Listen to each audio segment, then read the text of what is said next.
Oh, that's true. Anyway, she in the book Yeah. writes, it's her story, it's so beautiful. It makes me cry.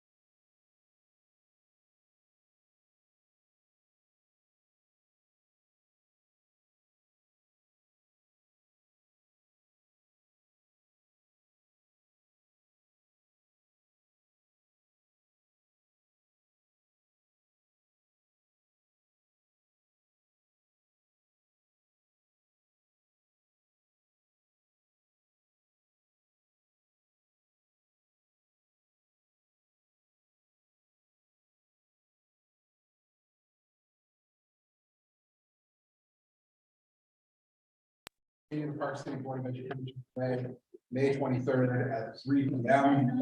We will rise for the Pledge of Allegiance. Pledge allegiance to the flag of the United States of America and to the republic for which it stands, one nation under God, indivisible, with liberty and justice for all. I will entertain a motion to go into closed session for the purpose of strategy discussion, strategy session to discuss collective bargaining. I make a motion to go into closed session. The reason stated. Okay. Nick, are you in favor? Yep. Meredith? Yeah. Yes. Yes. And I am as well. Okay, we'll move into closed and then we'll come back.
and then kind of jump around a little bit.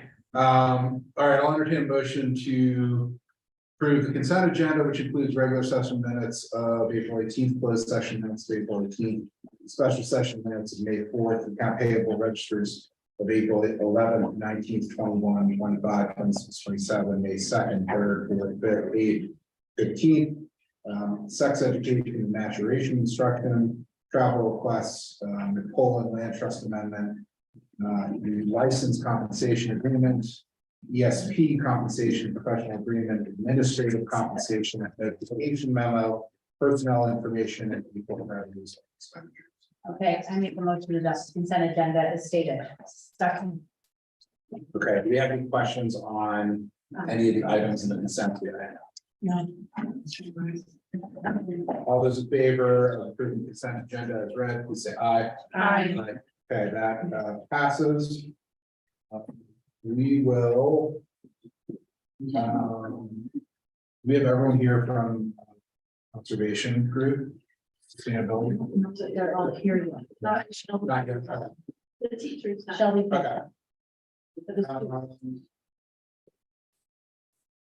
Let's go into. Let's go into CLO.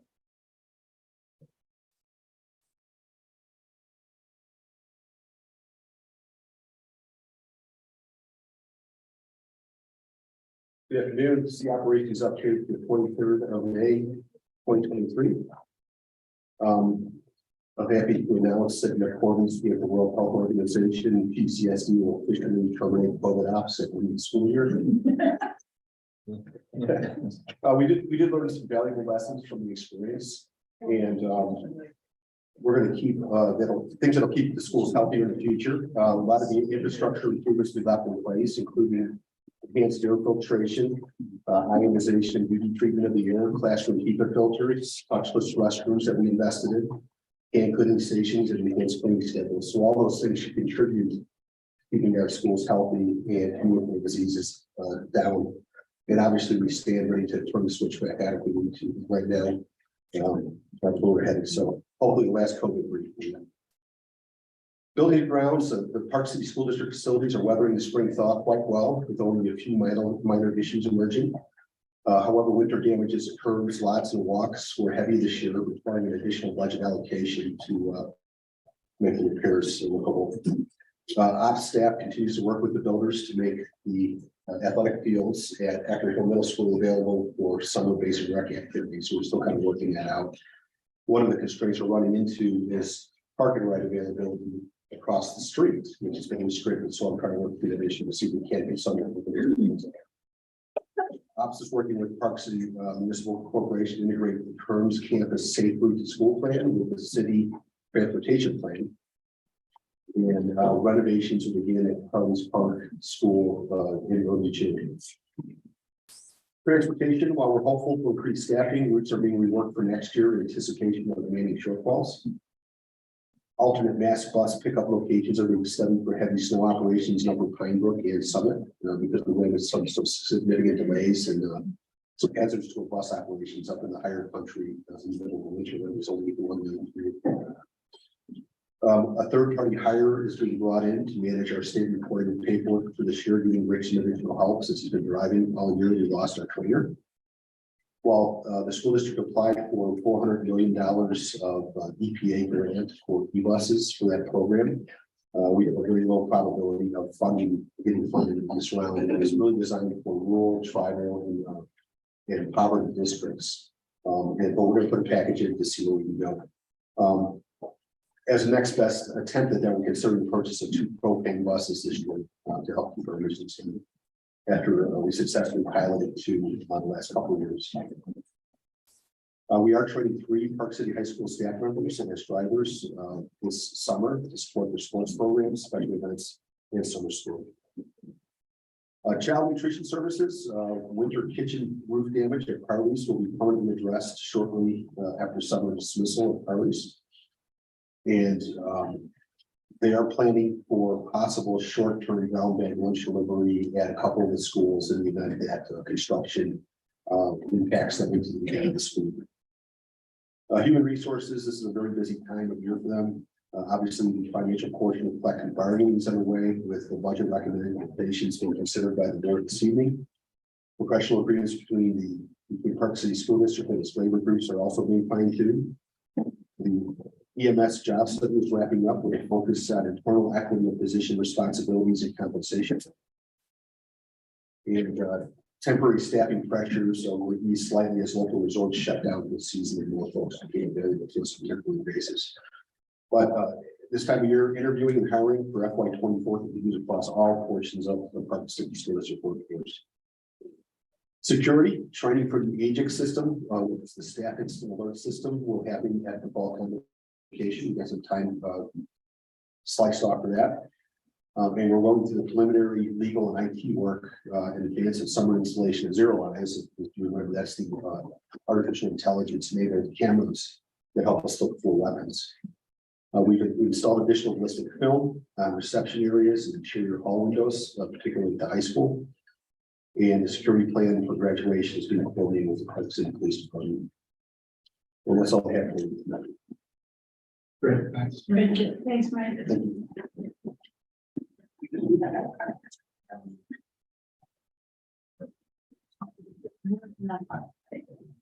And know which students it is. Are you guys students here or no? So you're other students are here, but we're missing Mary. Oh, okay, can we? No, we'll wait. It's all right. All Thanks. good. Let's go. Jan, you are. I'm the Gina's. Oh, Gina? You got it. Okay, sorry. Yes, Gina's this today. Cool. Come on up. You got it. Cool. It's been a busy. Busy year. We're almost there. Almost there. I guess I'll just stare at my phone because that's what we all do, right? No. We, and I think that I speak on behalf of all the employee groups. Cindy will come up and talk as well, but we are just so grateful that we were given the opportunity to enter into negotiations early. We are so grateful that the board was willing to work with us. We feel like we have worked very hard to bring well-founded evidence to you guys. And because of that, you guys were able to acknowledge the need for market adjustments. Throughout the entire process, we have felt heard. We have felt validated by the board. We have felt like there was a really productive partnership. And we appreciate that. We acknowledge that. We appreciate it. We just can't say that enough. We feel truly like valued members of Park City School District as BSPs. And we've been working hard to hold up our end of the professional part of educational support professionals. And we feel acknowledged by you guys. We feel like the doors have been opened for continued conversation. So we are optimistic, which feels really good, considering a lot of the year. There's been a lot of frustration. And so we feel really optimistic at that point, at this point. So we're excited about that. We have already heard hints of what an increase in salary can do for our ESPs. And we are super excited to see literally how this is going to change lives. So we just, again, we appreciate the work that you guys are doing with us. We are continuing to put in the hard work. We plan to continue to put in the hard work to keep this momentum going. And so we just want to say thank you. That's our biggest message today. So thank you. Thank you. Thank you.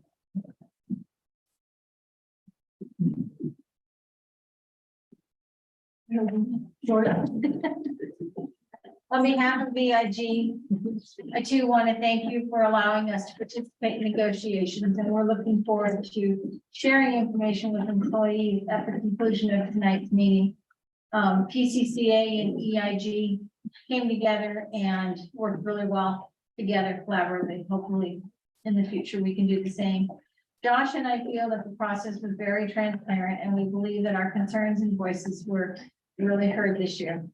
As we wrap up another school year, we would like to thank you for your service to the students and the community and the staff. Thank you. Jake?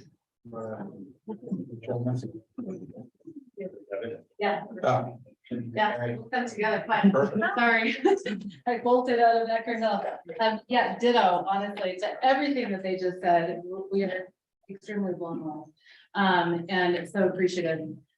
First I have to thank my partner here because he's done, well, he thinks he's done, but he's not really done.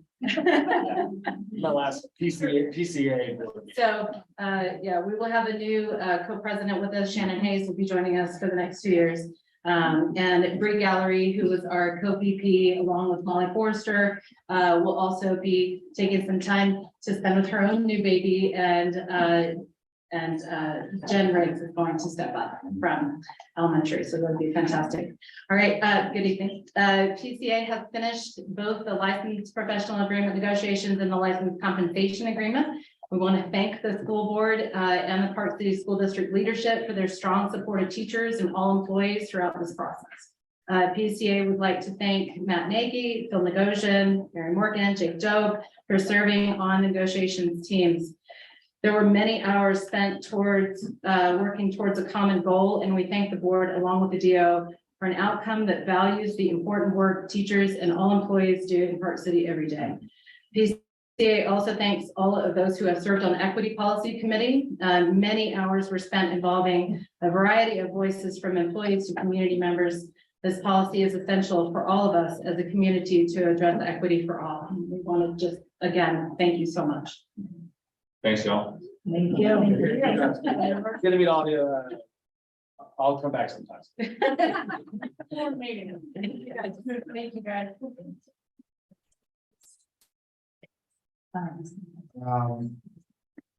Okay, we will move on to retiree recognitions. And the board will officially recognize this year's retirees. If you guys could, please stand, I guess, ideally come join us. Yeah. You can come up to the table here, that'd be great. Come on. This is a question.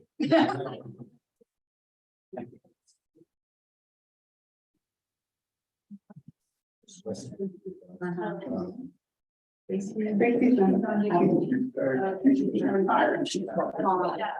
already gone.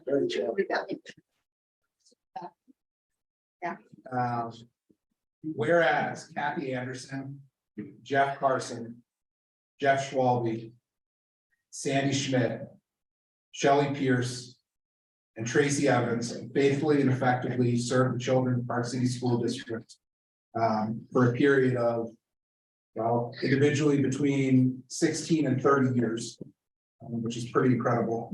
32 years, apologies, 32 years. Well, 16 and 32, you get the award. Yeah. For having the most patience. I'm like 12 years into being a parent, I can't even stand. So good for you. Whereas they have been faithful and devoted employees of Park City School District. Whereas through the wisdom and efforts, excellent educational opportunities were provided to hundreds, if not thousands of young students. Whereas they are held in high regard by the Park City School District Board of Education, administration, faculty, parents, and students. Whereas they have performed in an exemplary manner on behalf of the education profession, Park City School District, and its students. Whereas they have exhibited both the personal and professional qualities so essential for excellence in their professional endeavors. Now, therefore, be it, and it is hereby resolved that the Board of Education of Park City School District formally acknowledge the exemplary service that has been provided by these individuals and makes it known through the official record of proceedings of the Board of Education meeting today, the 23rd of May, 2023. Thank you, guys.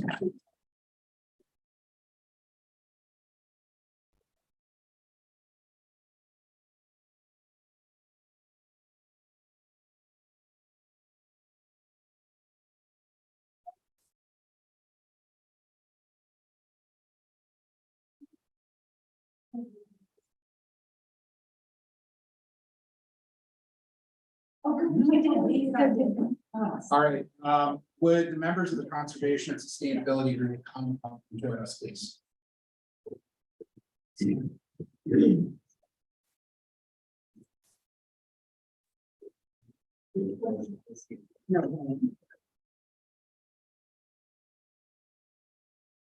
Hi. Thank you to the stairs. One more chair.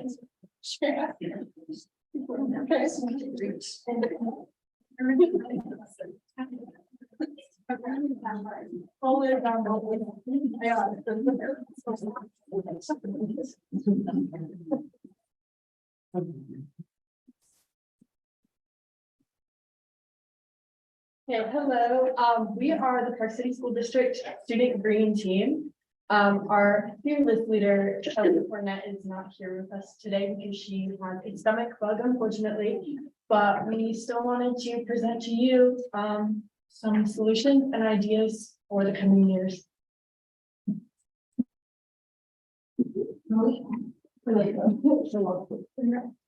So my name is Chloe Terrell. I'm a senior at Park City High School. And my name is Montana Burak, and I'm a junior at Park City High School. My name is Bridget Lane and I'm a junior at Park City High School. My name is Sonia Preston. I'm a freshman at Treasure.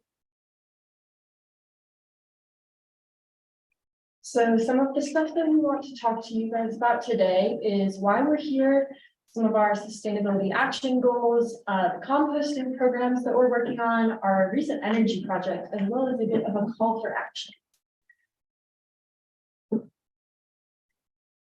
So unfortunately, the climate crisis is here and this is our generation's challenge and it has already shown its impact in our community. So it's only another reason why we want to get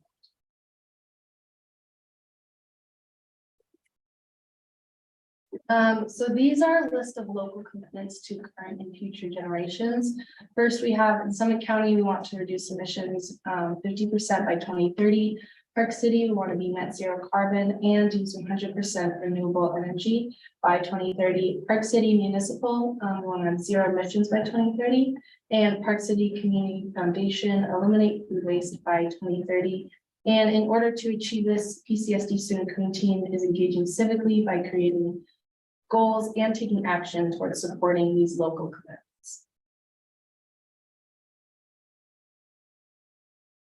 So these are our 2022 to 2023 school year goals. First, we have utility bill data collection and report, secure funding for compost programs, like through the PC Climate Fund, and then develop compost framework.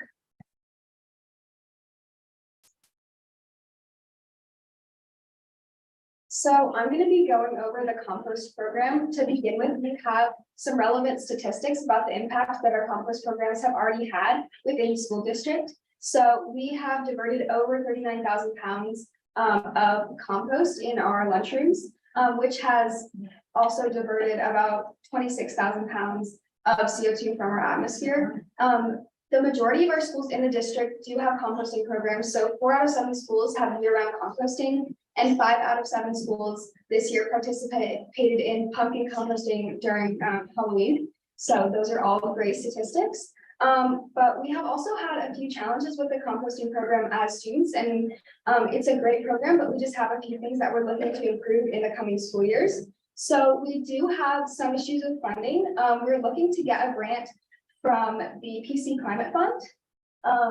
So in some of the schools, such as the high school, it has fallen on the Earth Club to fund the composting program, and at other schools, each will cover the cost for a certain amount of time, but then it does fall to the PTO and the school to cover it. So we do want to look for alternative sources of funding in the future, such as that PC Climate Fund grant. Also, especially in the older schools, such as Park City High School and Treasure, the programs are almost completely student run.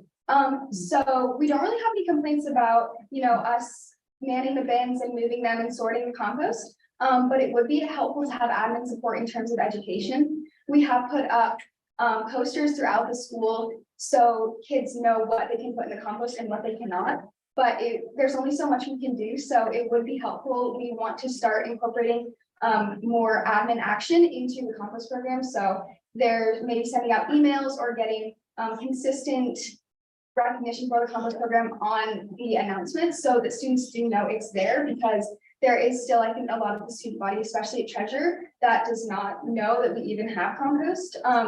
So education is probably the main goal for our program in the older schools. It seems like a pretty simple goal. It's you just put your food waste in the bin, but we are having a lot of trouble with it.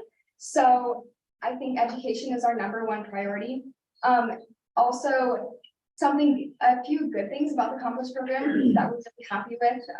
The younger schools are having great success with their compost program. Jeremy in particular, all the kids have just gotten used to composting, and it's just kind of like their way of life, that we do not throw away food. Shelby was talking about, there was one day at Jeremy where they did not have their liners and they were unable to compost, and the kids are like, what are we doing? Like, we don't throw away food. So I think that means great things for the compost program in the future. The kids will already be used to it, already be indoctrinated, so they'll be able to continue it once they get to the older schools. So yeah. Next, we want to talk to you a little bit about the recent energy project that we did. We came to the district office and we actually got the bills for both natural gas and electricity from between 2019 and a little bit of 2022. And with the help of Lynn and Jason, who are here, we were able to look through all the bills, we scanned them, and then we put them into spreadsheets, and we were actually able to visualize the data. It was a really incredible learning opportunity. Special thank you to Eric, Kip, Julie, and Todd Hansen.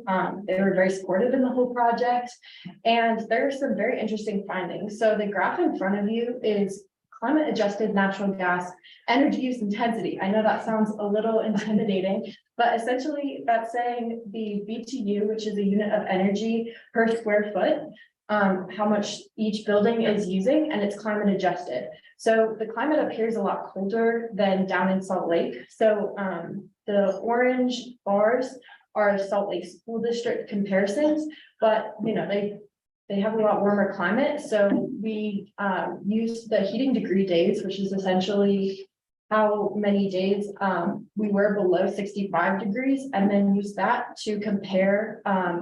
We used Evanston, Wyoming as the closest in climate to us. But essentially you can see there are some schools that are doing really great. So for example, the district office is looking awesome. McClellan Elementary School, Jeremy Ranch, and Treasure are all very comparable to their Salt Lake City School District counterparts. But there is some room for improvement in Parley's Park, Ecker Hill, Park City High School, and Trailside. And Ecker, there is a swimming pool, so that's something that there is to be accounted for. We've got a swimmer there. But that's just a little bit of a visualization of some areas that we can definitely improve in schools.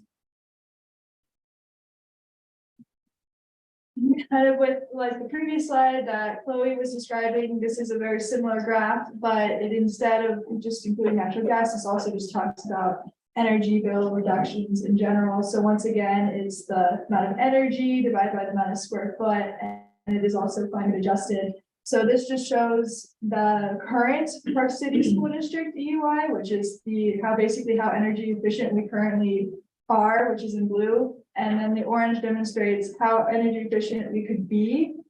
And we took some improvements and put some basically energy improvement measures to make our school district energy efficient and utilize energy better. So there's a huge potential for us to essentially save energy in our school district at almost all of our schools, especially in some of the ones that Chloe mentioned earlier, such as high school, Parley's, and Trailside. So we have huge potential to save some energy.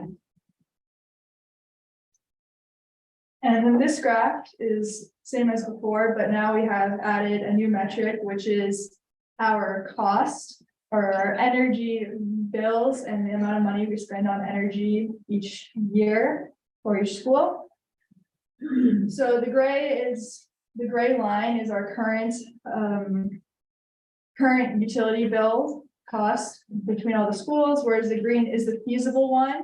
If we take energy usage reduction projects and implement them in our district, such as some that we'll talk about later on, such as performance contracting. So this would be how basically where we can get our EUI to and how much money we can save. So we can save a large amount of money by essentially doing that. As you can see, the green line is significantly lower than the gray one. So good reason why isn't it'll just help the environment, but it also saved the district a lot of money.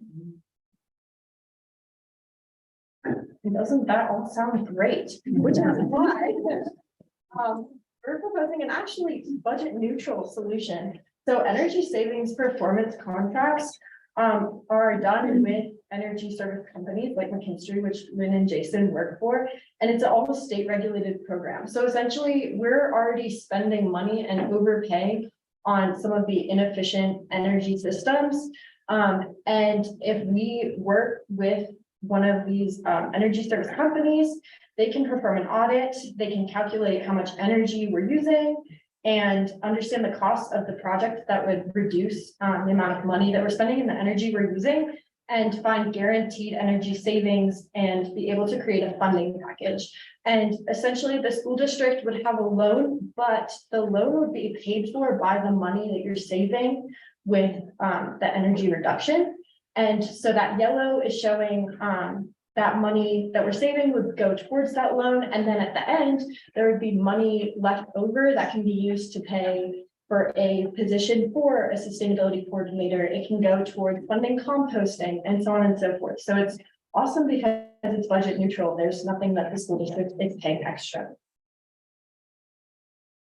You might be wondering, is there a dollar amount or estimate of how much savings we'll get? So we do have an estimate. So essentially, with the help of McKinstry engineers here today, thanks again to Lynn and Jason for helping us out. They've helped us figure out how much money we could save through these energy savings performance contracts that Chloe just explained. So for natural gas, it's about $190,000 that we could potentially save each year. And for electricity, it's about $70,500. So that's about $260,000 a year and about 23% of our annual energy bills. So that's a huge part of the pie that we could be putting towards other projects that currently right now is growing to the energy bills. So we have the potential to save a huge amount of money by implementing some of these projects that could be come from the energy savings performance contracting. So here's an outline of our proposed action steps. So the first one was the PCSD Green Team Energy Audit, and we dedicated about 12 plus hours to this preliminary audit. And with the help of Lynn and Jason at McKinstry, we have been able to identify some major saving opportunities, which is great. But the next step would be to get for the district to invest in an investment grade audit.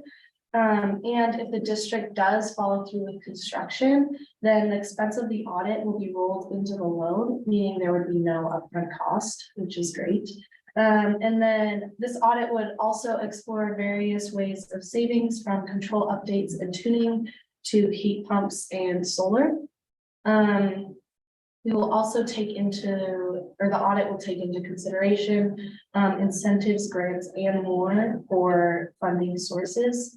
And then once we have identified the maximum project cost and the possible energy savings, we can move on to construction, commissioning, and a measurement and verification to ensure that everything is working as it should, and that the it would also verify the energy savings within the buildings.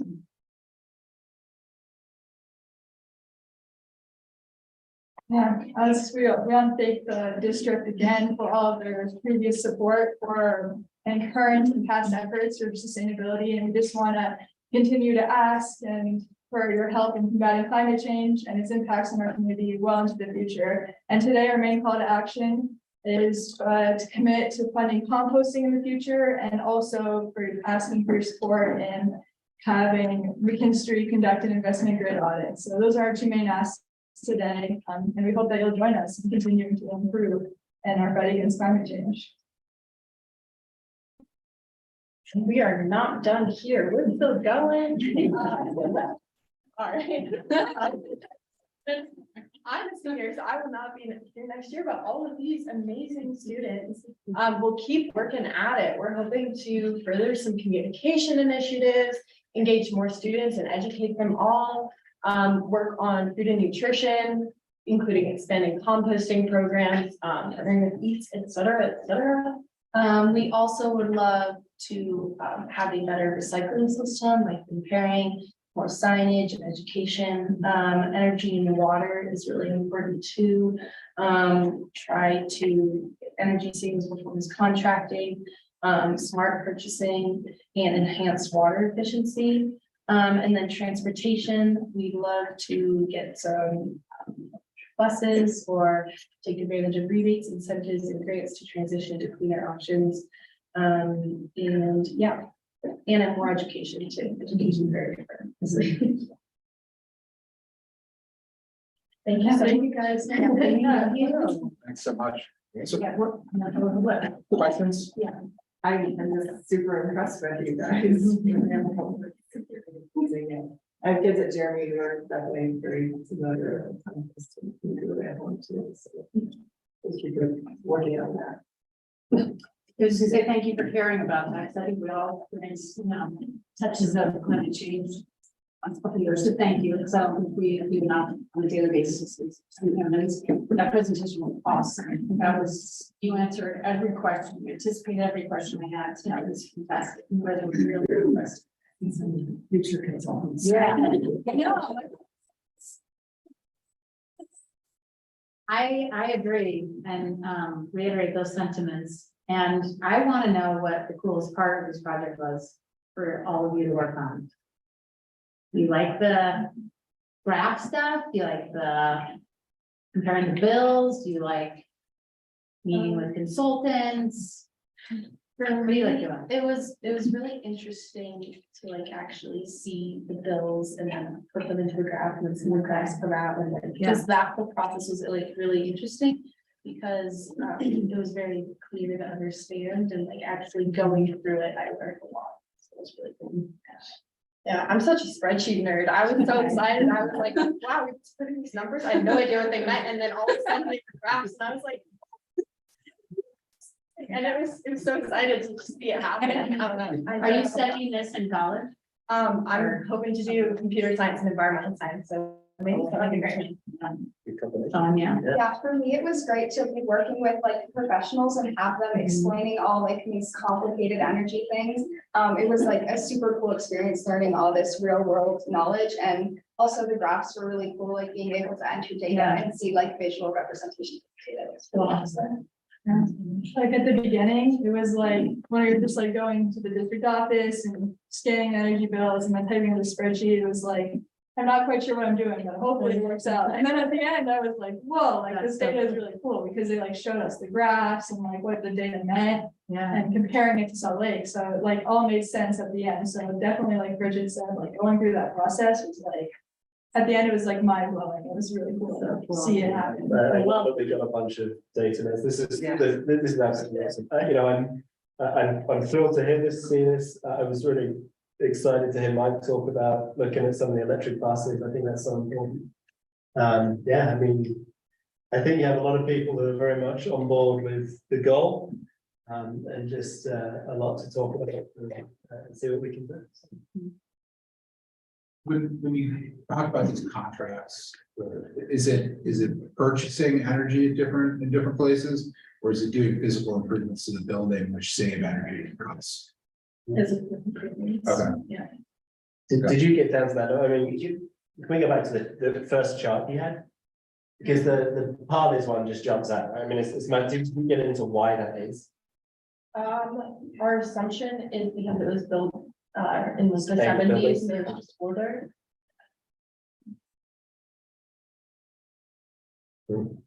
Thank you guys so much. Thank you. Yeah, well done. Thanks for being here. Thank you.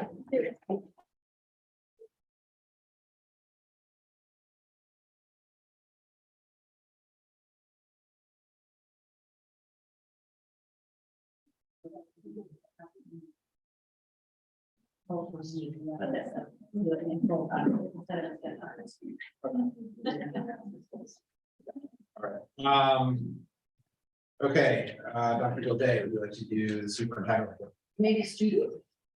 Maybe that's. Oh, sorry. Yes. Yeah, we're going all over the place. Like that.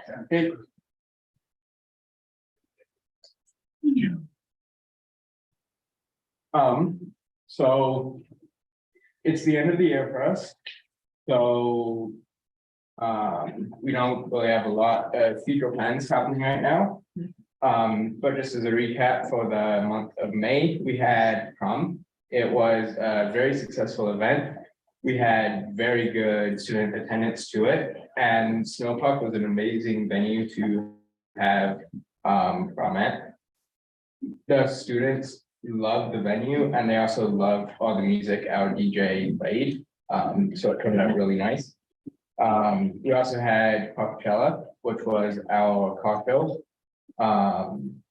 And it turned out really well. We had about 30 cars show up for it, and we had really great attendance from both the student body as well as community members. And coming up, we have the senior brunch, which is held after the graduation practice on Friday of next week. As well as our senior child ride for all the seniors who are graduating. And that's it. Thank you. Are you joining us next year? Yeah. You are? Okay. Yeah. Didn't have those vote results last month. Yeah. I heard there was a bit of a mosh pit, fun dancing at the prom. Yeah. It was super fun. Well, it was a nice small thing, just so they know you were.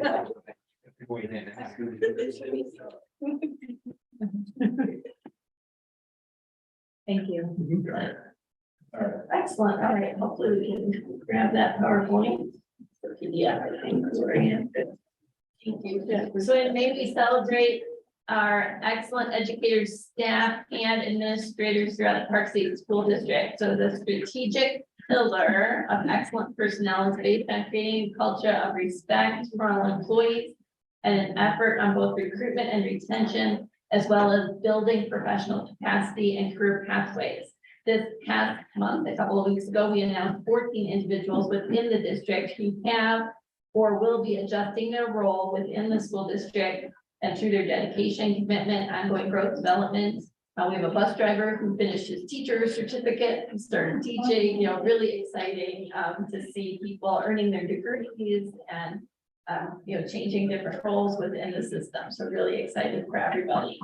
And despite our many differences throughout our community, everyone in school strongly supports a high-performing public school system that supports all of our children as they fulfill their potential. This month, we are really focusing on those 650 excellent personnel who support our 4,350 students with our 165 preschool students who will end this week. Their last classes are Thursday. Next month, we'll look at our end of year, not that anybody's counting down. Next month, we'll have our end of year updates, our accomplishments slides from each school. We'll have an update from our secondary redesign team, as well as one school success story as we look from their 2017 to today, how they've been doing. Our collective work always is to ensure safety, achievement, and opportunities for all of our students, with the district's mission to inspire and support all students equitably to achieve their academic and social potential. And with our vision, I don't know why I've been up, sorry guys. Two slides from there you go. Which is Park City School District student centered with a focus and emphasis on the whole child, where our students are safe, supported, engaged, challenged, and healthy. And when we make our decisions centered around those principles, we know we're doing well. I'd like to congratulate the Board of Education for this is their 5th receipt of the Master School Board Award in recognition. So we do have a plaque, it would be exciting. And now we're going to go into some recognitions of our staff. For our retirements, we already read that resolution tonight. And with our 6 retirees, because we also have a support staff member who's not listed here, she let us know a little later, but 158 years of service to Park City School. So a lot of people with a lot of commitment. And you see that in these images, they all shared a picture that brings them joy. So the different things that bring us joy, our family, being outdoors, sitting back, relaxing on the porch, all those fun things. This month, we also had the Lewis and Doyle Nee families support every year the Park City Education Foundation's Excellent Educator Recognition. So each of the schools selects their top educator or staff member for the year. And then the family foundations also select and most influential teacher. So this year's most influential teacher is George Murphy from the high school. Natalie Starr was the high school teacher of the year. And you can see the others listed there. Leslie Rockwood, Jill Thompson, Jeff Schwalbe, who we recognize today for retirement, Jennifer Shane, Ryan Duca, and Jennifer Patrick Moody over at Jeremy, who's the instructional coach there. We had many employees throughout the year. This is just a smattering of images, but people who completed their degrees. We had at least 3 doctorates join our ranks this year. Dr. Knapp, who is our director of special education, Dr. Job, who you saw here tonight, and Dr. Simon, who is our chief student services officer. And we're thrilled with everybody who takes that career pathway, whether they're earning their associates, their master's degree, or their doctorate. It's really exciting. We have national board certified teachers here in Park City School District. We are the second highest number of national board certified teachers in the state of Utah. So despite not being the largest district, we have a large number of people who do secure this recognition. And all of our national board certified teachers were recognized by the legislature at the end of February. We have received a great deal of external recognitions also. For example, Jen Bramson is our Utah ESP of the Year. So she won this state recognition, and she'll go on to Washington, D.C.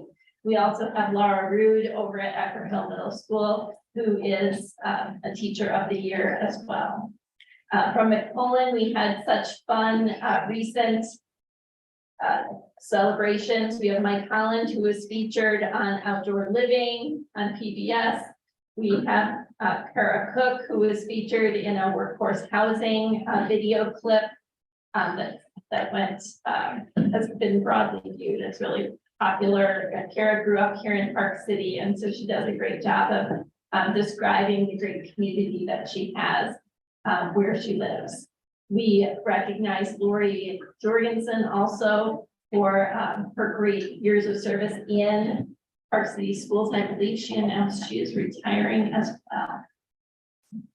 At Parley's Park Elementary School, we also had some recognitions, and all these recognitions are coming through the system through the year. So some of them, like I said, are external from other organizations. For instance, Kathy Anderson won the Mary Olson Early Educator of the Year award. And we also have just fun things from inside the system where people are recognizing one another at their schools, you know, finding the best in all, building community there at Parley's Park. At Jeremy Ranch, we of course have the great sustainability initiative this year where Shelby's received great recognition. There have been articles about the composting at Jeremy Ranch and really well received. The PC Reads organization recognized Marianne Demers for her work in literacy education on eventing. I feel like so fun. How about those Vita scores? So again, our second language learner scores continue to increase with some pretty focused and strategic initiatives there. At Trailside, lots of people recognized, including Line, who earned an innovative teacher recognition. All from that, all the way to someone finishing the New York Marathon, which anyone who's run marathon knows just how tiring that can be, but also how exhilarating there at the end. At Eckerd Hill Middle School, also many teachers and leaders there. Among the staff, Zach Giddings has received just amazing ratings for the kids performing at different competitions. Again, I mentioned Laura Root, excellence in teaching recognition, who shall also go over to Washington, D.C. for that recognition. Rebecca Gonzalez has done amazing work with the Bright Futures team. This year is our first year of graduates out of that program. They've gone through their 4 years of school. And we also had Rebecca lead a team at the Running with Ed fundraiser this past weekend.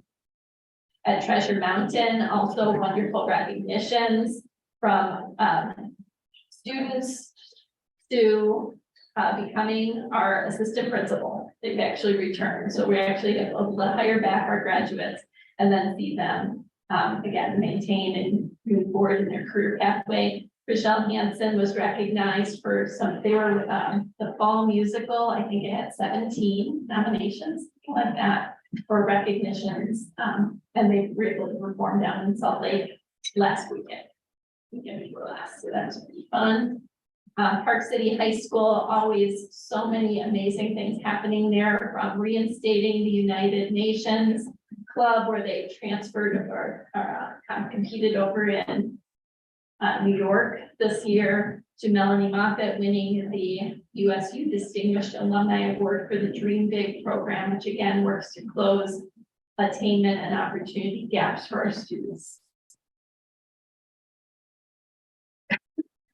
And the next slide. Transportation, district office, Park City Learning Center, all fun awards and recognitions. Jen Valeka and Elisa Schofield were featured in an article.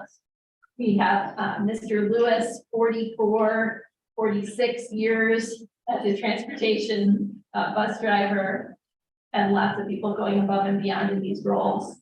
I also want to recognize our special education team. They've been doing amazing quarterly newsletters and updates, and the staff is so dedicated to, again, closing attainment and opportunity gaps, making sure students have access to all kinds of fun courses, as well as some work life skills building with coffee carts at some of the schools. Always really fun. And PCEF does such a great job supporting so many of these programs through grant funding here directly to the different programs. For our facilities, we do have an insights survey that's out, available online. It also came to parents and staff through their email. Over 750 responses. It's a very fast survey. It's like one question, but does have an open-ended box. So we will be able next month to report to the board some of the community's thoughts about the future use of that Treasure Mountain site once the school is decommissioned after the other schools are finalized. Also tonight, we have here our Inspiring and Supporting All Students Equitably team, who has been working this year on a couple of different goals. Really working to create, maintain a welcoming and inclusive environment. But one of their outcomes this year is to talk about policy development. So the committee is providing input to the board and a recommendation for ideal language. And of course, attorney review happens, all that kind of stuff happens with policy. But I am going to ask that committee to come forward and share some of their insights tonight with us. And then I just have some messages there for us as a community and for our teachers. Our teachers certainly do change lives every single day. We all know that any issue that harms one group disproportionately impacts all of us collectively. For our teachers, some of them are the absolute reason that our kids are excited to come to school every day. And all of our students are seen, heard, and valued here in our system. And you can hear that. I think we do really appreciate student voice and leadership. One of the things about being a teacher that's so hard is you really form this little family, you know, with all of your different classes. And it's so hard at the end of the year to say goodbye. You're so excited to celebrate the growth of the students and they're moving forward, but oh, you missed them. And for all of you students, you're kind of frozen in our minds as that age that we last saw you, right? So whether that was a little kid in the elementary school, or whether it's, you know, your graduation day, but you're forever young. So that whole song, Forever Young, dating myself, Rod Stewart. But you know, that song kind of comes in my mind when I think of all of you, but despite it, again, even though we might see some of you from that 6th grade, 7th grade, 8th grade, you know, we remember you being in the year that we taught you typically. And so excited for this year's graduating class. Graduation is always the most fun day where we see all of the efforts of everyone's hard work. Thank you, and we'll have inspiring and supporting please, and they have a little short PowerPoint to provide the feedback that they've been gathering on this policy for the past several weeks.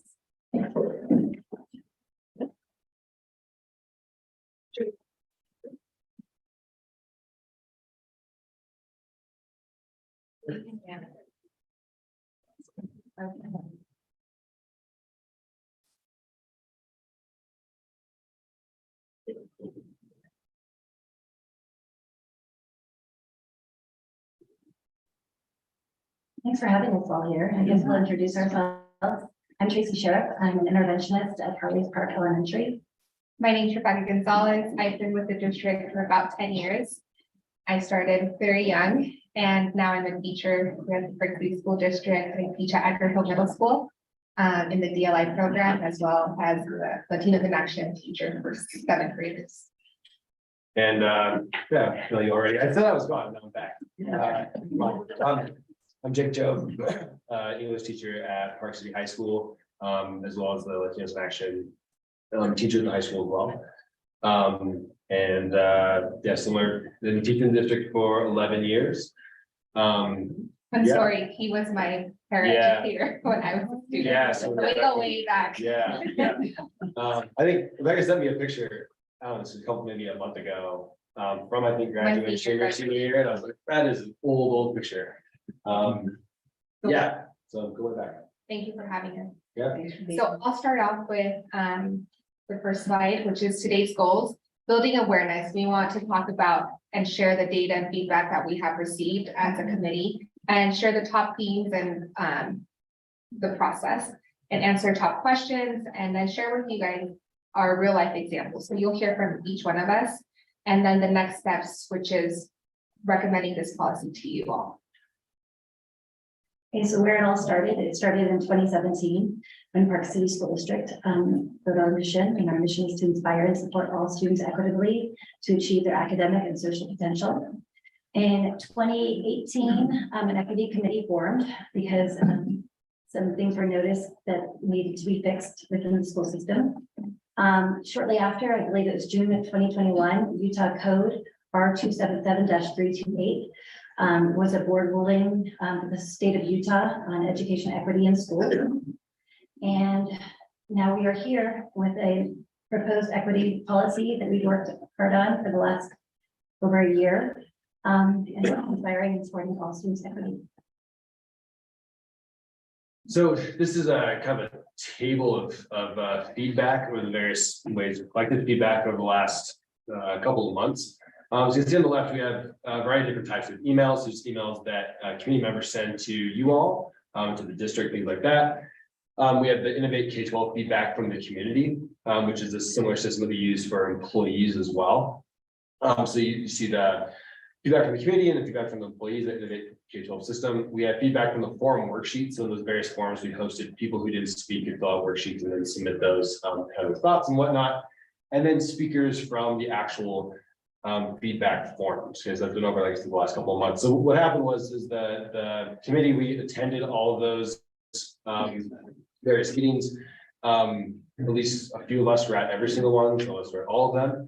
And then a few weeks ago, we went back and went through all the feedback. So literally like stacks and stacks and stacks of emails, worksheets, etc., and mapped out all the themes, all the feedback that we were seeing from the community. And that's how we came up with these themes here. So on the left, we have some overall themes from folks who commented for the draft equity policy and folks who commented against. So on the left for we have just the appreciation that aligns to the mission vision. Second, that the community needs to be safe and welcoming to all people's backgrounds and a tolerance for everyone's life. Third, provide a lens to assess educational access and opportunities for all. So there's a lot about like accountability and that sort of thing. And then lastly, that there needs to be an urgency to adopt the policy. So a lot of folks that were for it, followed that with, we'd like to see this adopted quickly. In terms of folks who are against it, some arguments that they felt that the district needs to focus more on academics, than this policy It's not that. Some arguments that the DEI efforts generally are unsuccessful elsewhere. Question the necessity of it. So thoughts like, well, we have bullying, anti-harassment. Do we need an equity policy? And lastly, policy needs a plan and accountability, which follows. Interestingly, I will say that that was a theme that kind of crossed both sides. So people talked a lot about wanting a plan and accountability and transparency and be able to see it. And that was common amongst both for and against the policy. Okay, so then we have some top questions that were asked. And we can go through those questions and kind of speak to those briefly. So why this policy, why now? We hope to answer that with the stories that we're going to share in a few minutes. How will the policy be implemented, the procedures, the accountability? Essentially an action plan and implementation procedures will be written once a policy is adopted, after the board obviously takes it, adopts it, maybe tweaks it, what they feel is needed to change. And then once that happens, we will write and build our strong action plan and procedures. We hope that we have state mandated training related to equitable education to ensure strong outcomes for all learners, specific support and strengthening our professional learning communities around equity, and supporting to reach standards and opportunities to demonstrate proficiency, build personalized learning pathways, work in partnership with our community, and so on.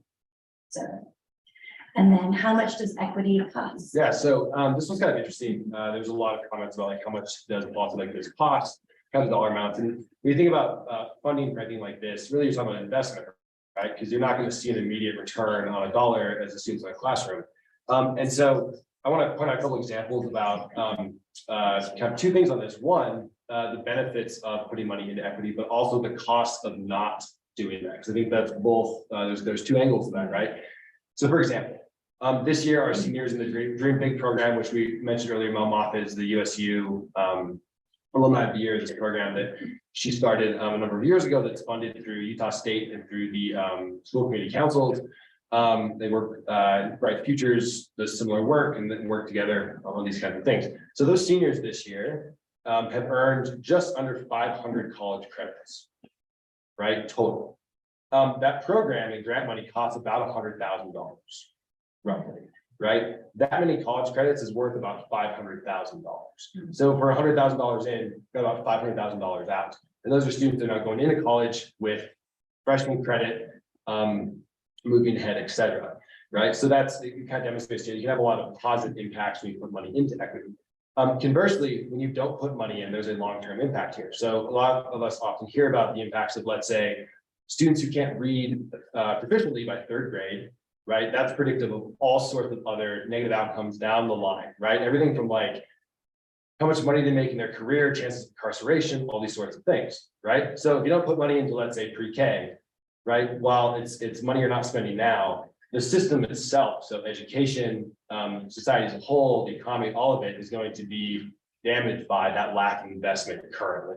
So when we think about the cost, it's not just how much is it going to cost to increase equity in the district, but also what is the cost to not do that for us and more broadly than that. So the next question is, how does this policy align with the Utah State Board of Education rules? So to explain this, when we met as a team, we went through all the feedback, as we said, from all the forums, the emails, et cetera. We looked for trends, both negative and positive. And then upon review, we found that we needed to better align some of our rhetoric and definitions with USBE, which we made those changes, which we will share with the board. So you'll see many edits from the original document to the new one that we'll submit to you guys. We did better align ourselves with everything that is dictated by the Utah State Board of Education. Okay, and last one, how does this policy affect and the recruitment and retention of teachers? And this is why I'm passionate, because I knew that I wanted to be a teacher for the Park City School District. And I want to continue to be a teacher here, but I need this policy because it doesn't dictate who we hire, but it dictates the intention that we as a school district actively hire diverse staff in our schools. And we're actually proportionally thinking consciously, how do we serve all students, especially students of color? Because I did not have a teacher of color in my school. and that affected me because there wasn't much talk about equity when I was a student, and this policy would have changed my life. It would have helped me feel like I belonged. It would have made me feel that I was protected, that there was something that I could go to and feel that the school district was going to take action on items of that were inequitable when I was growing up.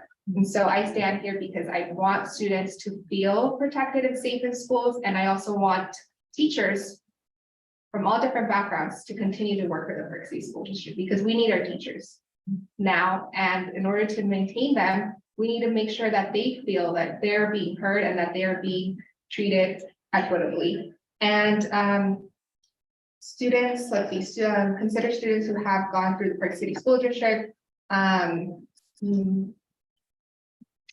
Yes, so it's like by not recruiting a diverse workforce, we are limiting ourselves to potentially excellent teachers outside the unusual recruitment range. And that's why we have to broaden the spectrum, and we have to go out there and actively help, and inspire students who are currently in our school system to have an incentive to come back and teach here.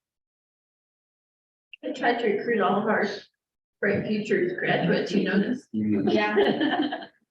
I have a good, I think, long term, I think recruiting out of the students who have here is so powerful. You get students in as paras and as aides as they're going through school, you get them into the district. I think that's an important tool that a policy like this can help us implement and really focus. And I share my story with them, that I started making very low income, like I could have gone to another job and made more money, but I said, this is what our students need. They need to see students that look like them being in the classroom and being in positions of power where they're changing their lives. And this policy really would change a student's life. I mean, when I heard in the forum, I don't feel safe coming to school, I have a problem with that. And I think we all should have a problem with that, because no kid should feel that they can't come to school because they're not going to be treated equitably, or they're going to be attacked for their differences. We have to all know that all students and teachers and staff come from different backgrounds and come with different experiences. And this policy would protect those differences and will create a standard that we accept differences and we take the inequities that are happening seriously. Okay, so how will this policy affect me in the classroom?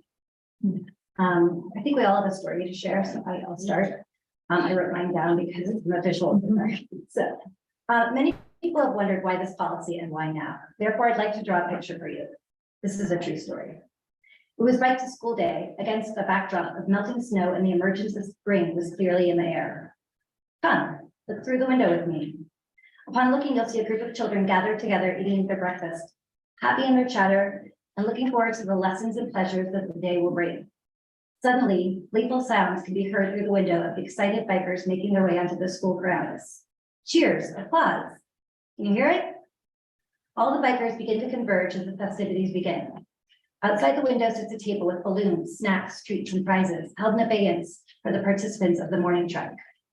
The joyous whispers of the cafeteria were dampened by their innocent realization that they weren't going to be included in the prizes, the snacks, the treats for Bike to School Day.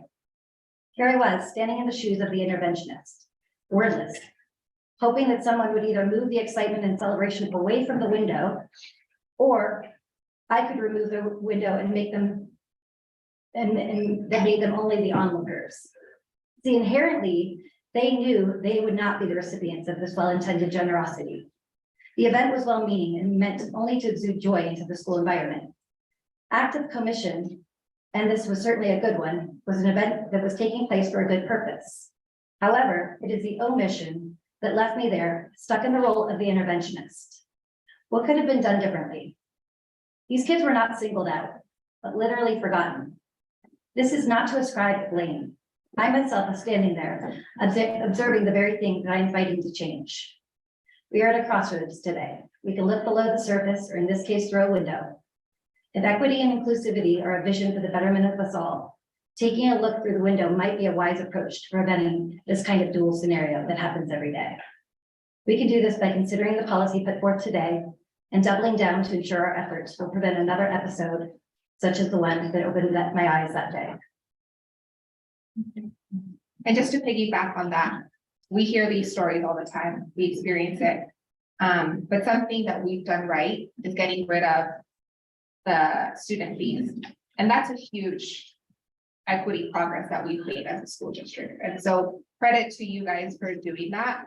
And those are things that we need to continue to do so that students have access to programs, to activities, to good intention ideas that we have with the lens of equity in mind.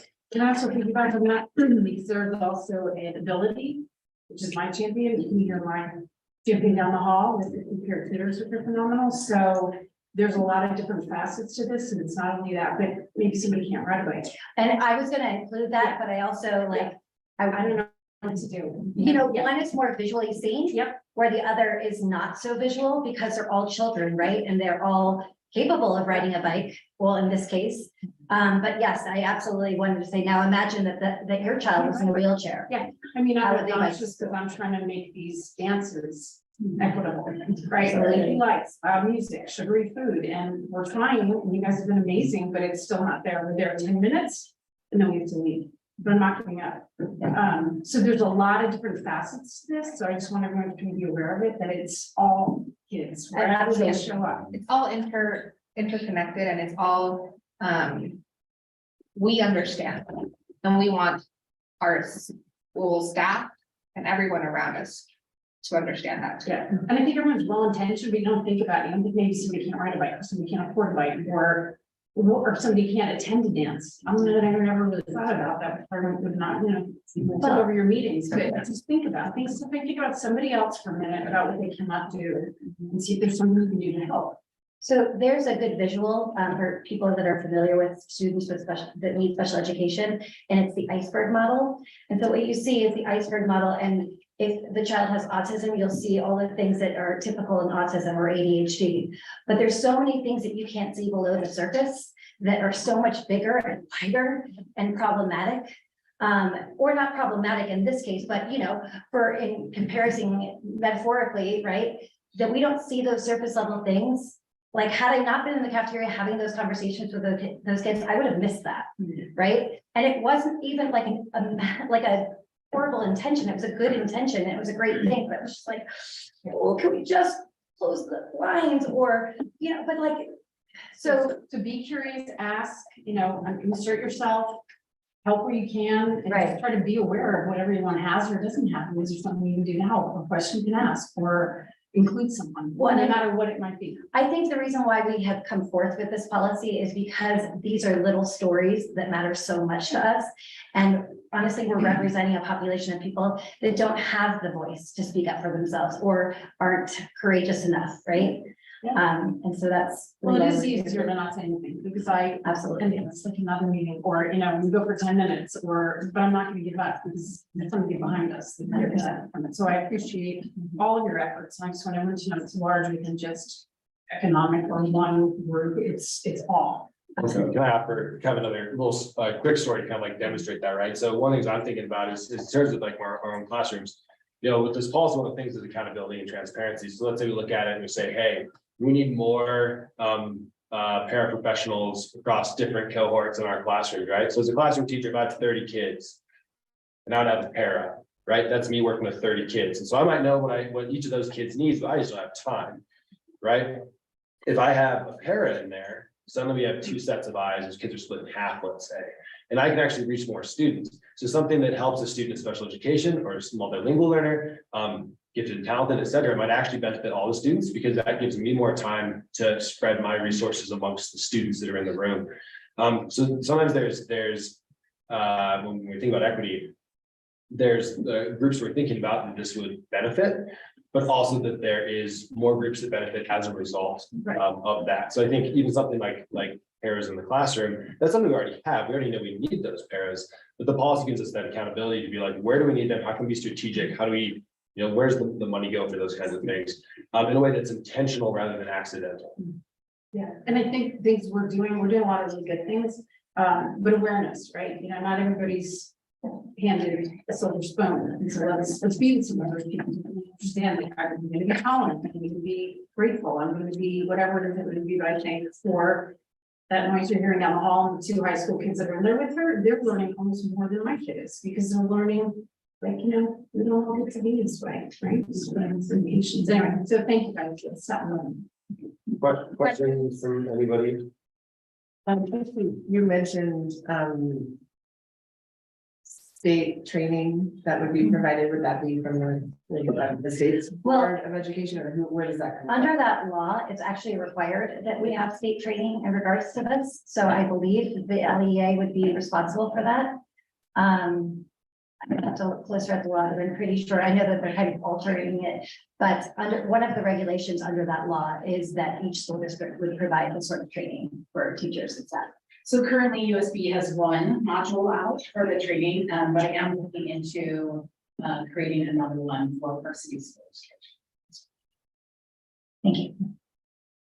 I do have one other comment, because we've talked a lot about this behind the scenes. I don't want the resources that we get. I think this perception that it's going to take away from academics, or it's going to take away from her kids.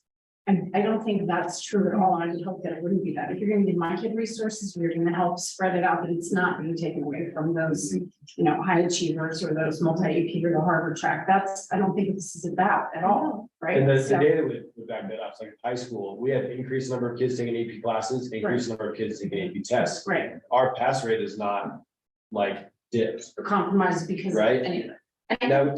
I can tell you from experience, I didn't have the Dream Big program. I didn't have bright futures. But I had a paraeducator like Jacob Joe, who changed my life and was in the classroom with me, helping me with my AP classes, helping me reteaching the vocabulary. Because I was a student that needed support, and I was a student that struggled academically, but had him not be in that classroom with me, I probably wouldn't have gone off to do amazing things that I'm doing now for the school district. That And is- this is what change does, right? When someone believes in things like this, that target specifically the inequities that are happening in education, you can change the life of all students. And no student can learn and achieve academic excellence without feeling safe in school. I think the important thing there is that's a random chance, right? We want to decrease the amount of random chance in whether students have opportunity to succeed. And that's part of the policy is hoping to do is decrease that random chance, create the systems in place so that students, you know, bright futures and Dream Big is awesome. We have a lot of kids who fall through the cracks, so that's just a small chunk of that kid do really well. That this, you know, these kids, they're barely holding on like right now, they're trying to pass, they graduate. So there's more work that needs to be done, and we don't want to leave that up to just random chance.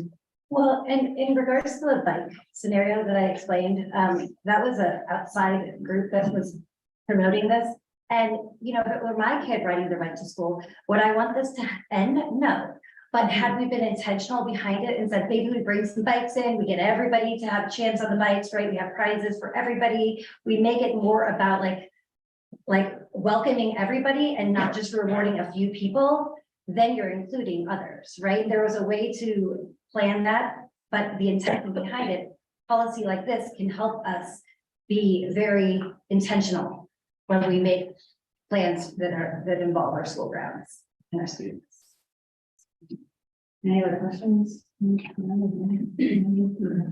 you for your time. So, yeah, we just want to say thank you. First of all, I've had a chance to be part of some of the committee meetings, and I'm not only like, I was so grateful to see, first of all, acknowledge all the hard work and the time and the thought put into it. That is something that is recognized, and I really want to make that acknowledged here in this segment.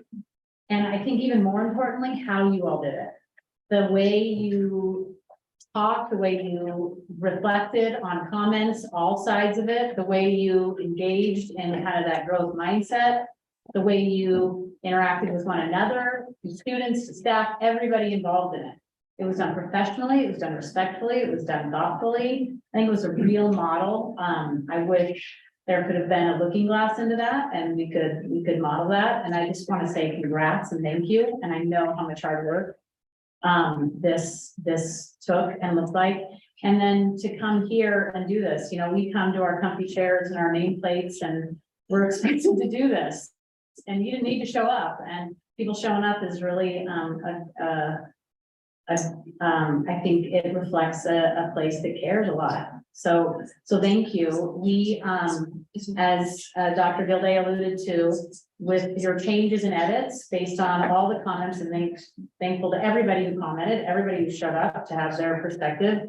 And you edited a policy, we now will take that under advisement and look, legalize on it and make sure it's meets the needs and the overall work we're doing. And look to June is the date to bring that for adoption as after some reflection and some more vetting.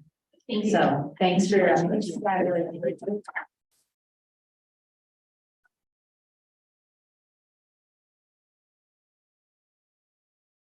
Yeah, but the one thing I would add, I think, is I appreciate the patience of everyone. Especially from you guys who've been putting in a lot of time. As well as patience from people who have different opinions. And I think, Jake, the slide that you shared is pretty telling, somewhat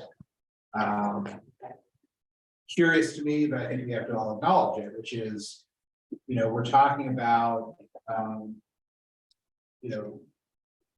going a concept that has been public in the school district since 2017, which is having every child reach their academic and social potential. And I think that's an uncontroversial statement, regardless of what people's political views are, or social views, or views on anything really. And anyone who's going to take the time to participate in the conversation around education believes that every child should succeed, right? But when we look at those stats, it's a lot more mixed than you would think it would be for something that is as selfless as helping our children. And so I think the patience is a key word here for both sides, for the people who support what they see and for the people who want to see something different. I think a lot of it is on us to communicate out and have meetings like this where we can try to clarify where this is coming from and what the purpose is, but also, continue the conversation. This is something that has been driving, I can speak to, Ann and I have been here quite some time. Most of the decisions that we've made as board members, in the past 6-7 years have been through that lens of equity, whether we publicly say it or not. And I think this board is united in the continued progress of that concept, which is we look at doing things, whether it's waiving school fees or providing access or providing paras or providing funding for enrichment or, more AP classes, all of that stuff. It's all the same. We're trying to give 4,600 learners who all learn differently an opportunity to succeed. So, I know that this is a charged conversation and people get really passionate about it, but I would encourage continued patience. And, this is something that, we have thousands of policies, some of them are more important than others. It's a really important one. And we also hear both sides of this argument, and we hear the fears and the concerns. We recognize that the numbers are, substantial of people who are doubting, the efficacy of the policy or the purpose of it. And so we're going to work our way through that. And this is going to continue to be an open dialogue. And then even once it's passed, in whatever form the board decides and looks at and legal helps us review, I think it's going to be an ongoing conversation for the community. So thanks, everyone. It's definitely, we hear you. We hear that there's different views. I think even within the 5 of us, we have different views, and it's normal. Talking about public education. Every kid learns differently, even the ones who share DNA. They're all crazy and different. So, we hear everyone, and thank you again. All right, we have the next part of our meeting is tentative budget. Randy, do you want to go over our drafts? Yeah, I'll just get a PowerPoint here to share.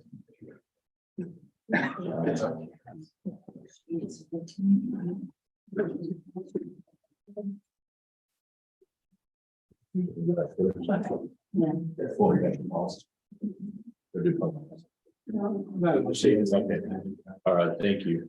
Education is amazing, and listen to that presentation, makes your heart feel kids. So hopefully we can update you a little bit today on some things we haven't talked about yet as we gear towards June 1st and the tentative budget.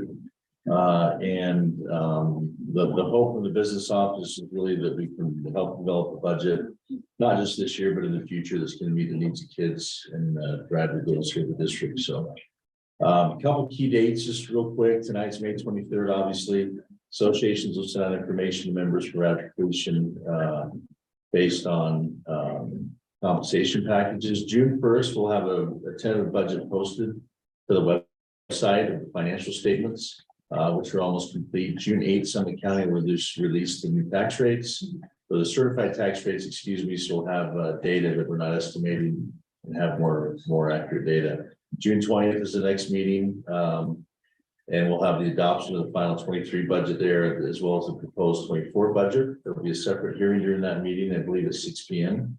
And at that time, we'll set proposed tax rates and values for the upcoming tax year. So assume there's an increase in tax rates. August 15th, I believe, is the date of the proposed board meeting, and we'll have a truth and taxation hearing. So after that, all the budgets we submitted to the appropriate channel. So I don't agree with that. One thing we haven't talked about at this point, we've covered kind of the operational revenues. In previous meetings, we haven't really talked about capital outlay. So just want to give you a brief overview of that and show you some requests from the capital budget as well as the operations budget. So our total needs $9.7 million. This lease revenue bond principal and interest is $2.8 million this next year. With $1 million of that coming from operations. The board did previously decide to set aside some construction contingency equal to $1.9 million to help with those projects. We also set aside $1 million for tech devices for students to have the devices, repairs, and those types of things. And then we've allowed recommended requests at the $4 million level, which matches what it was last year. The one piece of funding that's changed for us is the loss of prior year state funding. You see that bottom part, $990,000. There was $75 million that was funding that statewide, and that's gone to House Bill 61 for other avenues, which we can still tap into, but in a different method. So the intent there is to replace that with the capital outlay levy moving forward, so we can maintain that $4 million request threshold. So. Some of the requests we have coming through, Todd Hansen and Mike Tanner and their team have done a good job narrowing things down. All locations are covered. We have some custodial equipment. We have some repairs, those types of things. And I won't bore you with the detail of each request. We do have a contingency of $544,000. So those things come up during the year, such as roofs at schools due to snow. We can hopefully take care of some of those in the intermediate, but you can see at the bottom, the total request is $4 million. So they've stayed within that threshold and done a nice job there. So that's our proposed capital. We'll have this posted as well. Operation requests, we geared those towards the strategic plan within the school district with academic achievement, broken into safe school environment, attracting retaining employees, and those types of things. Those have been shown to the board. So I've got those in the presentation.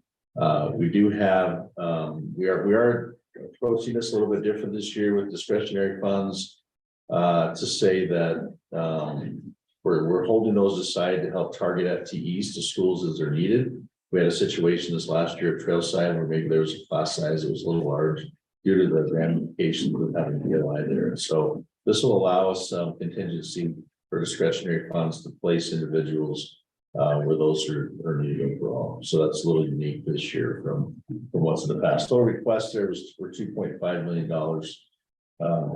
overall. So see what else I have here. Yeah, I think that's basically the presentation at this point. So if there's any questions, I'd be happy to entertain those, or obviously more information will report them. So Thanks, Shane. So we reviewed all those. Do you guys have any questions for Randy on specific line items? It's Jerry. Go back to the proposed, number 4. This one, Yeah, number 4, or 5, slide 4, sorry, that one and one above it. Oh, I have a question. Okay. Getting back, I think it's the next one. So the reconfigure the 4 classrooms to eliminate the portables, when's McCullen going to be done? Like, or should we hold on that until we do construction? this is a planning allocation to look at the project. Oh, This is actually executed on it. They asked for the execution of about $800,000, which we were able to activate this year. is that part of the master plan? No, the reconfiguration within inside the school is not part of the construction. The- We have to take out after the. Okay. So that 50,000 would actually reconfigure, it would just be the study. That's just the Engineering. Okay, That's right. all right, that's all I had. Thank you. All right, great. Thank you, Randy. Appreciate all your work. Thank you, yes. Okay, let's move on to public comment. We'll get into policies.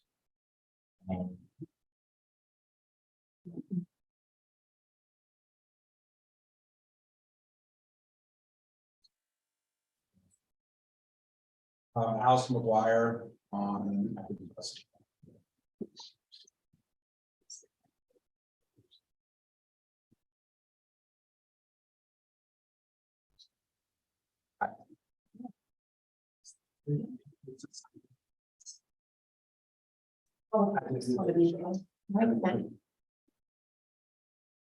All right, thank you. My name is Allison McGuire. I am the parent of 1 former and 2 current students in the City School District.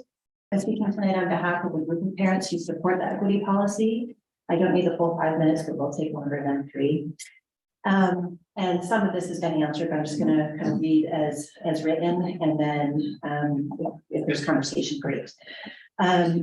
Simply put, I don't understand why there is continued delay on voting for the equity policy, which has been thoroughly planned and carefully vetted. You've gathered input for years, particularly this year, and have heard from all interested parties. President Kaplan, for the May 18th Park Record article, you shared that 65% of respondents were in favor of the policy, yet a vote at this meeting was unlikely. The article went on to share a direct quote in which you said, if we have a third of the community that says we want to see something different, I think we need to take our time to listen to that. Why? Of course, listening and respecting all viewpoints is imperative, and I commend both the district and the board for having done both of those things. So when I ask why, what I mean is, why do you still need to listen to the 1/3 when you already have? Why is continuing to listen to the 1/3 opposed more important than listening to the 2/3 who are in support? The public has spoken, and we will never have unanimous agreement on this or any other topic. What percentage of support would this board consider to be enough to move forward? When the district went to bond in 2021, the bond passed with 64% of the vote. The park record considered that margin to be, quote, overwhelmingly approved, end quote, and the voters to be, quote, strongly in favor, end quote. The author of the article went on to state, quote, the margin of victory should give district leadership confidence they are on the right track, end quote. Dr. Gilday was quoted in that article as saying, quote, we're proud of our community's support in galvanizing positive momentum and energy around our community's schools and our community's children, end quote. 36% of the community voted against the bond, yet the district and the board and the newspaper declared the bond an overwhelming approval. You took the money. If 64% was a massive success then, why is 65% not enough to move forward now? I realize these 2 topics are separate and distinct, yet the response is strikingly dichotomous.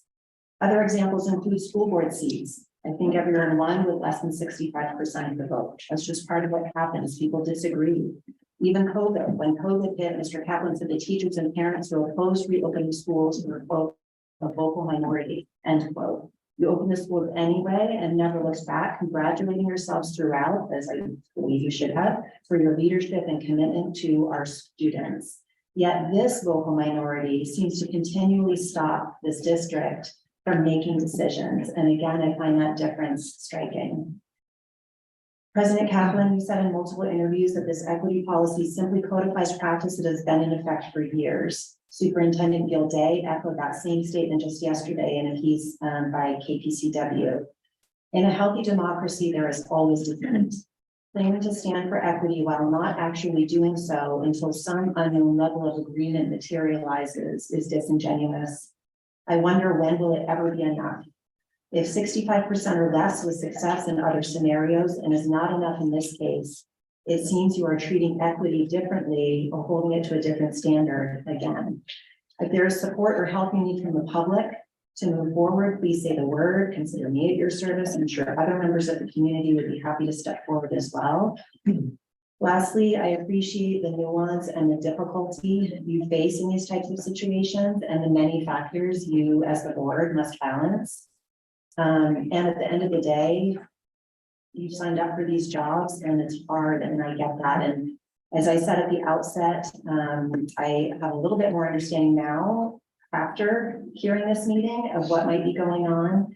But I just, I asked a question once as an employee here, and I'm asking again now as a parent, like, what kind of school district are we going to be? And I hear these statements that seem in strong support, and yet it's pushed out continually. And when I read that recent quote, had the fear that it was being pushed again and didn't understand. I appreciate and thank you for the opportunities. Thanks. Thank you. Fritz. Hi, I'm Fritz Edelstein. I've got 50 years of experience in education. Here to comment briefly. There are some small editorial awkwardness, grammatical stuff in the current posted statement, and I'll send that to the board. But I wanted to speak a little bit to some things that have transpired today, which are positive but need some explanation given some of the opposition to the equity statement. I thought the one thing that was stated here with the data that the committee had shown was an indication of where the teachers feel. It was 200 to 0, which is a great indication that there obviously something awry in the district, and maybe somebody's fearful to object, but I think it was an anonymous comment. So 200 to 0 is a fairly strong margin of victory for equity. One comment that I'd like to make, and it came up with the concept of cost, was training/education is not just for teachers and staff, but also for students. And we need to figure out a way that students understand what this all means in an equitable system. And I made a comment once about accountability in the beginning of the statement, that I thought accountability was also part of the student body responsibility too. And it's not just the staff and teachers and the faculty, and that does not appear in the current document. Given my background in policy, I want to make a simple statement that a policy statement never includes an implementation or an action plan. That always comes after. And I think one thing that needs to happen that wasn't involved in the in this drafting a document is when you do implementation and an action plan, you do need to have some community representation. It was in the beginning, it wasn't in the end of the drafting. I don't understand a couple of things. I don't know how cyberbullying is included in this document unless you see it as overall for bullying. Cost, I think one needs to take into account just thinking about it, not dollars and cents, given the OCR investigation and the agreement eventually with the school district, what any of those requirements may have some kind of cost. But also, I'm sure there's grant and other foundation money available to deal with training in the equity area, and I'd be more than happy to work with the school system in looking for that kind of foundation or other support for that, since the burden isn't only on the district, but on the community itself. And it's a community problem, not just a district problem. And I think part of the problem that we've seen when people talk about DEI or other things is a lack of understanding of what has transpired in the district, what may transpire in the future, and a conversation not adversarial, but understanding what the differences are and how do we move forward. And that's all I've got to say. Thank you.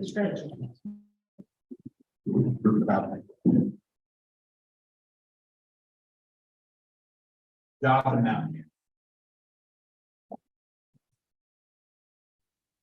Hello, everyone. I'm Jonathan. I'm a graduate from PCSD, and currently a student at Middlebury College. As proposed in this policy we've all been talking about, it states the concept of educational equity goes beyond formal equality, where all students are treated the same, beyond equality, beyond treating students the same.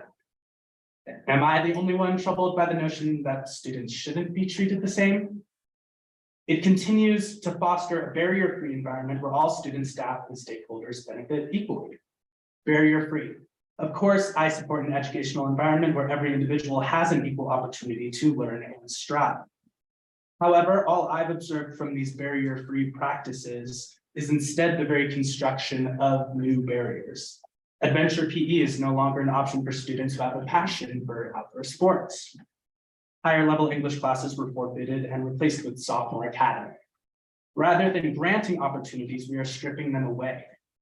Educational equity does not equate to educational success, and lower standards are certainly not indicative of higher achievement. Beyond students, this policy advocates for equitable hiring practices which balance the workforce to reflect the diversity of the student body. However, we should be hiring teachers based on qualification, not on race, gender, or sexuality. As an aspiring educator, I certainly hope that a bachelor's in neuroscience and psychology outweighs the importance of who I share a bed with.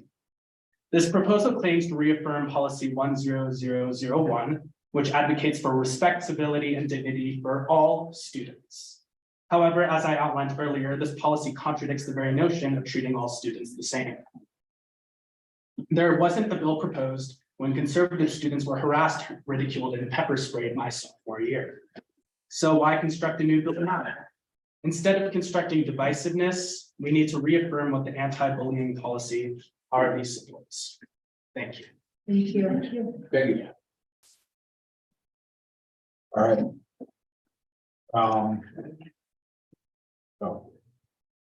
Ms. Wall.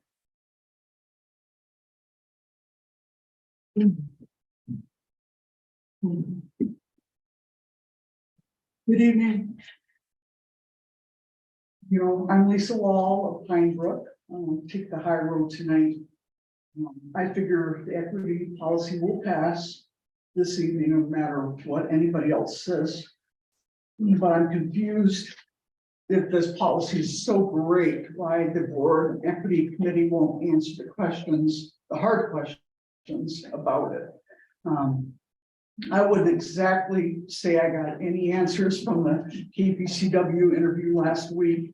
Usually Leslie's pretty hard hitting, but she certainly threw some softballs. But imagine a 2.5-page policy in the works for 6 years. I'm sure Carolyn wants this all over with, and I'd like to know the true agenda here. Most troubling to me is the bill of goods you sold to the teens in the district. I read the record article last week stating that several speakers at forum number 2 supported the policy, including Park City High School senior Jose Hernandez, who's president of Latinos in Action, a student organization. He said, we were afraid to talk about specific students or teachers. I'm quoting from. No, I'd like you to please, that's part of our guidelines. All right. Basically, he said Latinos face harassment and quote, this policy will ensure we have somebody to turn to, unquote. I'd like to know who that somebody is.